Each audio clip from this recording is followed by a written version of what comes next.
Good afternoon. Happy Monday. It is May the 18th. We are more than halfway through the month of May and headed well into the hot weather of June and the summer. I'm not really looking forward to it. Living in a very hot climate myself, I don't really like the idea of summer. Even growing up, I was not really a big fan of summer. I like fall, spring, that kind of thing. But maybe we'll get a card that tells us that weather's not going to be too hot. So without further ado, let's see where we're at today. The Four of Pentacles. All right, so Pentacles, as we've gone over before, are very much about fertility and finances in the material world. So the Pentacles, otherwise known as the coins, are about what money and what you do with it for the most part. Whether that be material goods in the sense of actual money, or material goods in the sense of things that you have and things that you can share with others. So this guy, he's always really kind of makes me laugh looking at this character, because no matter what deck I'm looking at, he always kind of looks very Muppet-ish, because he doesn't really look like his body quite matches with where his head is and the way he's holding these coins. It's almost like they're part of him. It's very strange. He's wearing a crown. He's an older gentleman. Usually it's an older looking person. Glasses, sometimes gray hair, somebody who clearly has been around for a while and taken some time to earn some of that financial security.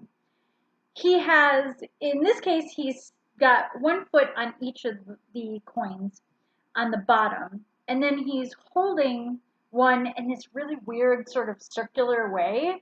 He's holding a coin right in front of him, kind of coveting it. And then he's got one on a crown. It doesn't look like it's actually part of the crown. It kind of looks like it's balancing on the crown. So I look at this and it's just, he is all about his money. He is all about what he has, and that represents who he is. Think Ebenezer Scrooge. That's like my favorite way to think of this card, is somebody who's definitely a Scrooge. They are thrifty to the point of being kind of like miserly, and they are not usually willing to share. That said, they don't always have a lot. It's just what they have, they covet, and it's theirs, and they don't share very well. So when this card comes up, I very much think of Ebenezer Scrooge. The character is also kind of looking askance, as if he's kind of looking to make sure nobody's going to come get his money. Nobody's going to come get what is his. So you're thinking at this point, this character is very much somebody who you don't really want to have in your life. It's also a behavior you probably don't want to have in your life. So when it comes to the Four of Pentacles, I look at it as, have you been maybe a little bit miserly? Have you been frugal to the point of being miserly to other people? And maybe you need to loosen up just a little bit when it comes to finances and material things. So if you have a little extra money, tip a little more. If you don't have a lot of extra money, but maybe you can give some of your time to something. Be a little more charitable is kind of what this card represents. And I look at it in the times that we're kind of in right now, and think about all the people who are really kind of being forced to go back to work as things are opening. They don't have a choice. They either go back to work or they lose their job. And so some of them may not actually want to be there. They may be fearful. They may have family members who are fearful. And so give them the benefit of a little extra tip, a little extra kindness, and give them some of yourself instead of hoarding it away and expecting them to give more of themselves. Because that's kind of the other part of this card, is that this guy clearly is looking for more money and more material gain. But look at it this way.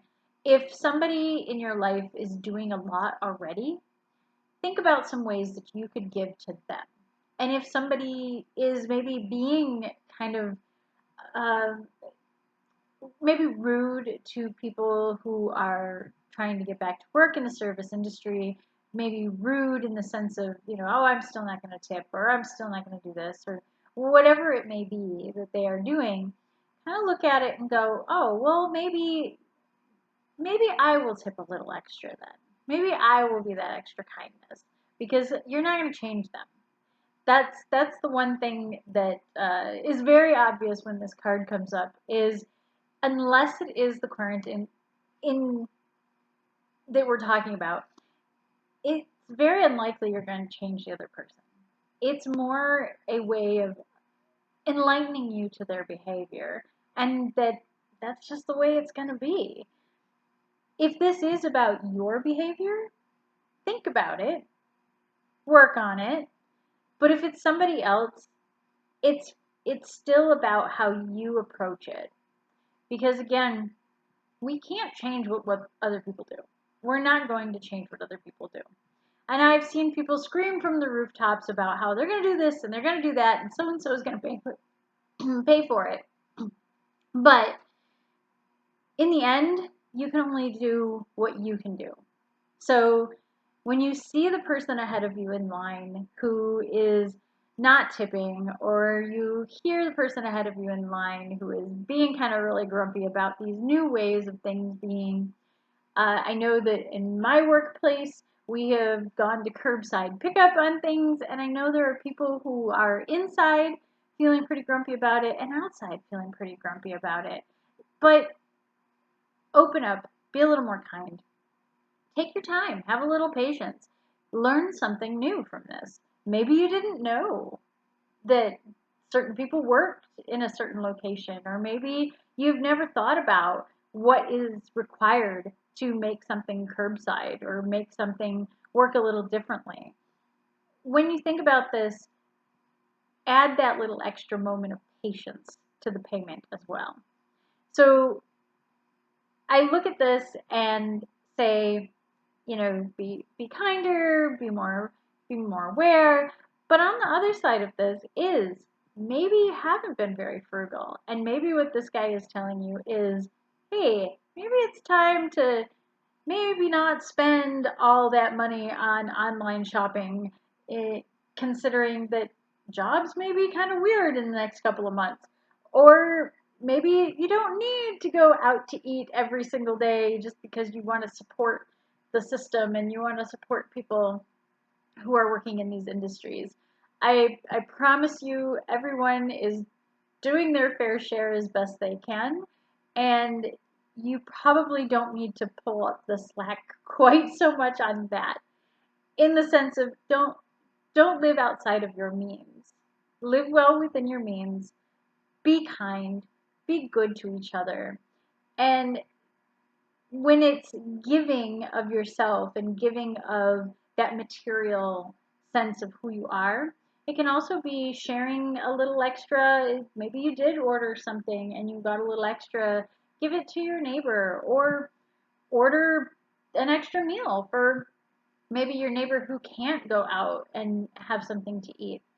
I'm making a lot of references to food, maybe because I'm filming this at lunch hour today. But the idea with this one is, be cognizant of which way you are dealing with your financial self, with your material gains and things, because it is about being aware of how you spend that money, how you spend your skills and your time, because this is just as much about your time and your skill set, because that's physical as well. That's part of the material world as well. If you feel like you've been the one running around doing all this stuff, trying to hold down the fort, keeping the house clean, keeping everything going, and yet your partner or roommates or whomever it may be aren't really doing as much, you can present that to them and say, hey, maybe we can create a list and help each other out. And I don't have as much time anymore because I'm going back to work, or I don't have as much time because I'm looking for a new job. And, or the same thing, being aware that if you have lost a job because of situations and your roommates or your partner, whoever you're living with, is pulling a lot of weight in the financial aspect, put a little more weight in that skills aspect. Apply yourself where you can so that everything comes out balanced. This guy becomes miserly. It, to me, this guy becomes miserly because he has seen people take advantage. And it's not that he's always been this way, it's that he learned these traits. He learned to be a little more cognizant of what he gives to other people. And it could be that he's just a big jerk about it, but that stemmed from somewhere. Somebody taught him at some point that everybody's going to take you for all you're worth unless you guard it with your life. And to that same note, if you're the doormat that gives and gives and gives financially and of your skill and of your time, and you're always feeling rather depleted, it's okay to hoard a little bit for yourself. It really is. Not to get to the point where your body is twisted out of shape like this guy is, and he can't even get up and move because he's trying to keep all these coins in his own pocket, in his own space, but so that you have a balance with other people. Speak up, communicate. That's a big part of this one, is be aware of what is frugal to you and what is miserly. So, Four of Pentacles, I hope you enjoyed this one. I hope it's a happy Monday for you. And if you're going back to work and things are opening up, please be safe. And I wish you all the best. Have a wonderful week, and I'll see you tomorrow. Bye!